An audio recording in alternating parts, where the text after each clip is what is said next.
Hi, I'm Randy Alvarez. You're watching the Randy Alvarez Marketing Report video blog. Big topic today. We're talking about digital marketing, and with us we have really the inventor of digital marketing, Ryan Deiss. Ryan, welcome to the program. Thanks for having me. Pleasure to be here. You literally wrote the book on digital marketing for dummies. Is that right? Digital marketing for dummies. Yeah, that's I had some help from my team. Got to give credit where credit's due. But yeah, I like to say we literally wrote the book on digital marketing. Okay. Now, on your website, one of the headlines is "Outmarket the competition in just 7 minutes." What's that all about? So we publish a weekly newsletter, and what we do, again, there is so much marketing content. We produce a lot, but it's not just us, and we acknowledge that. So we read everything. I mean, truly, I've got a team of people. We're reading, watching, listening to, I think the last count was like 87 different blogs, podcasts, newsletters related to marketing of all types. We go out there, we read it, we distill it down to just kind of the 5 things that really matter that week that you can consume in 7 minutes or less, to give you back your time and to help kind of curate, here's the stuff that matters. And that's whether it's on our site or somebody else's. It really is just about giving value. So that's kind of the message of our weekly email newsletter, and that's totally free. Do you think, I meet a lot of doctors, and I think sometimes they take advice from people that aren't proven marketers or proven advertisers. And so what should somebody look for when they're looking for somebody that's going to handle their marketing?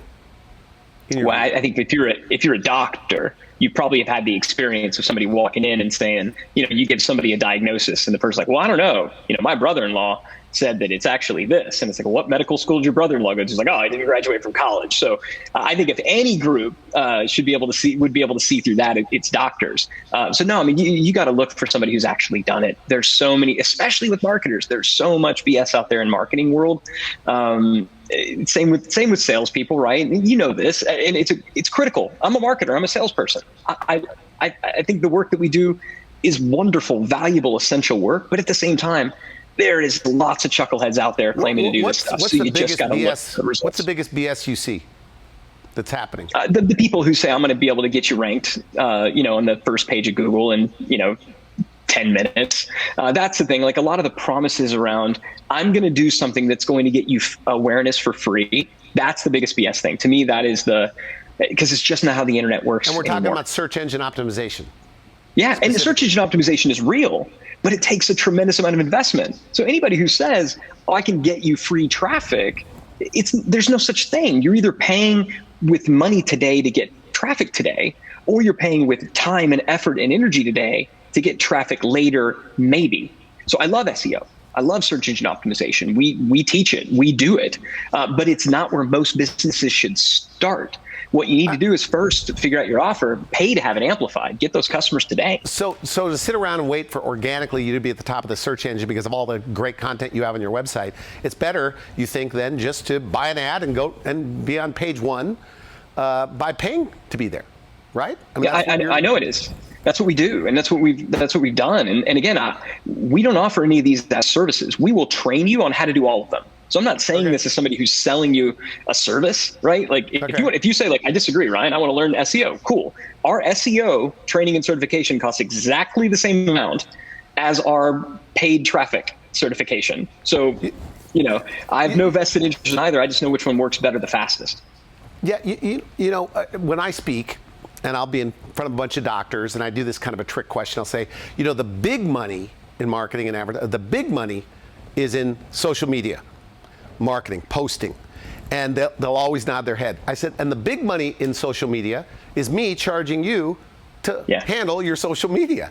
But I still haven't really met the person that's really cleaning up on just free posts on their Facebook page or Instagram or whatever, right? And so it's not happening. It's not happening, and I know all these people. Right? The people who are cleaning up are the people teaching other people how to do it. Now, there are some brands that are exceptional at it. There are people who got in early and built audiences. There are people who dedicate their entire lives to doing it. What you got to realize about social media is it's reality TV. And so if you're not willing to be that level of entertaining, again, insert sacrifice all dignity, you're probably not going to break through organically. Now, you should have a social presence. You should be doing something. But if the goal is awareness, today, it's an advertising game. It just is. You got to advertise. It's like Ted Turner said, early to bed, early to rise, work like hell and advertise. So, and there's so many people, especially in doctors, look, the hospitals have always advertised. Now more and more doctors are realizing you have to advertise, but there's a mix of doctors that say good doctors shouldn't have to advertise. Now, I can understand if you're in the middle of nowhere in Montana and you're the only doctor within 150 miles, you don't have to advertise. They know who you are. But now with all the noise and the clutter and the online presence, you got to advertise, I think, to be in the game. But the only reason, sorry, Brian, I didn't mean to interrupt. The only reason you wouldn't do it is if there's two reasons there's only two reasons that I've seen people not do it. Number one is they've got so many clients, so many patients, they truly don't have capacity. That's the only real good reason not advertise. I would argue hire some more docs, expand. But look, I'm not going to tell somebody how to run their business, right? But that's a good reason. Other people come up with reasons why they shouldn't have to, or they act like it's a show of lesser value. The biggest brands in the world advertise. So you're not diminishing your own value by telling the world about it. I personally believe, and this is why I think marketers matter. I think if what you're selling benefits the world, benefits your customers' lives, your patients' lives, your clients' lives, why wouldn't you market the heck out of it? I think more times than not, it's like we're afraid of rejection, or we don't want to be like, do something cheesy that is against our values. But you don't have to do that to be effective. You just have to give great value, great content. So and we're closing out here, but if somebody wants to get involved, because I know you have this war room, it's like a mastermind group. So what are the different levels of entry? Where do you want people to start with you? Somebody, maybe it's a doctor watching this and they're dabbling in marketing, they're doing a little advertising. Where should they start, and who's a candidate for this war room? So if you're a founder, entrepreneur, minimum 7-figure, but really a lot of them are kind of more in the 8-figure range, that's our War Room Mastermind. You can learn more about that at warroommastermind.com. I'd tell you, if you want to get better at marketing, digitalmarketer.com, just go and subscribe to our newsletter and maybe become a member of Digital Marketer Lab. But better than that, have somebody in your team do it. Look, can I tell you a dirty little secret? Yeah. So I'm the CEO, founder of Digital Marketer. I don't do marketing for Digital Marketer. I know how, but I got a business to run, and so do the doctors and the business owners out there, right? You got businesses to run. So get someone on your team to do the marketing. I love taking if it's a professional practice, that front desk person who's always interacting with customers. They know your customers, they know your product, they know your brand, they care about it. Send them through some marketing training, up-level their skills, take somebody who, might be on an administrative side and turn them into a rainmaker. That would be my advice. You don't have to learn marketing. You just need somebody in your team who does. That's a great message. And as far as War Room, so where would I start with you? Because I'm going to already have my team do it, but where would I start with you? Yeah, we should talk about War Room, obviously. Okay, so War Room Mastermind. That is our that's our mastermind. There's so much that's to this, like writing ad copy, looking for a big idea, creating hook lines. I mean, these are all things that, it's like you say, marketing is complicated. And that's why marketing is complicated. Like, so at Digital Marketing, we cover marketing. With War Room, that's all aspects of business.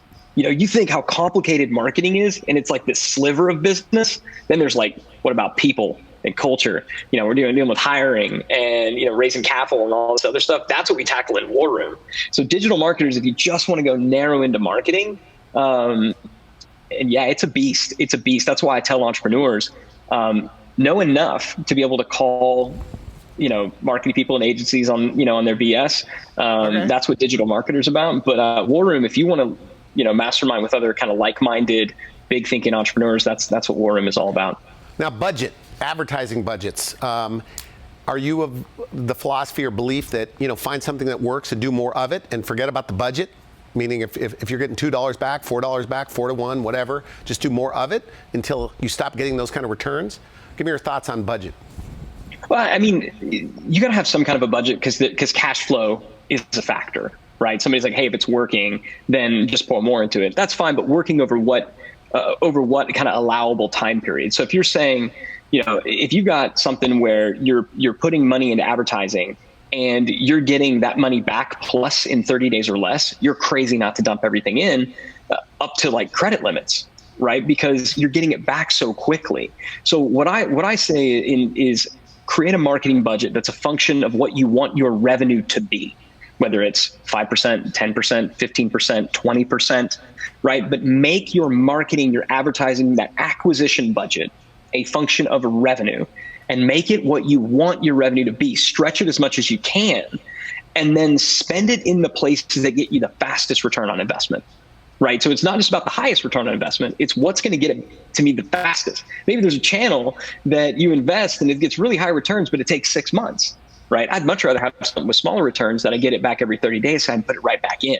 It's a bit like inventory turn, if you're familiar with that. So I do believe you got to have a budget. If you don't have a budget, you can get really, really tight. From a cash flow perspective, that's when we get panicky as entrepreneurs. That's when things we can start making bad decisions. But I think the budget in general should be bigger than you think it is, that it probably is. And I think you should make it a function of revenue so that as your sales increase, so does your marketing budget. So you don't look at it, let's say it's $1 million practice, a medical doctor, plastic surgeon, whatever. You don't believe it should be like 5% of the budget or 10% of the budget. You kind of start small and go big? No, I do believe you should make it a function of the budget. Yeah. So I think in most companies, it depends on what your gross margins are. So generally it's hard to say what the percentage should be, but let's say we're going to do it as a percentage of gross margin. Because gross margin in companies is going to vary wildly. That's going to be anywhere from 5 to 15%. When we're looking at top line revenue, if I'm talking about like an e-commerce company or a digital products company that has really, really high gross margins, it's common to see 25, 30% of revenue going towards acquisition in the early days. So I do believe that you need to have a percentage, and just what that number should be is going to be a function of just the economics of your business. But I think you should figure out a percentage. I think it's going to be somewhere between, I think 5 is a little low. I'd like to see at least 10%. And I'd like to see if you can push it up even higher into the 20%. That's where the big growth happens. Okay, good.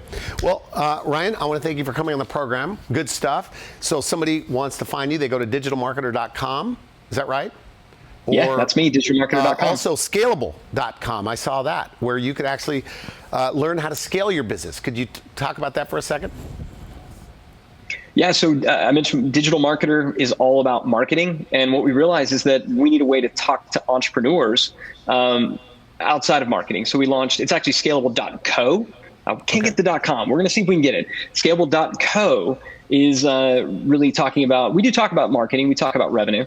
But we're talking about also all those other things that go into running a business, hiring, firing, training, scaling, all that other fun stuff. That's what we're covering and talking about at scalable.co. Okay, good. Well, Ryan, thanks again for coming on the program. Thanks so much for having me, Randy. All right, you've been watching the Randy Alvarez Marketing Report. I'm Randy Alvarez. We'll see you next week.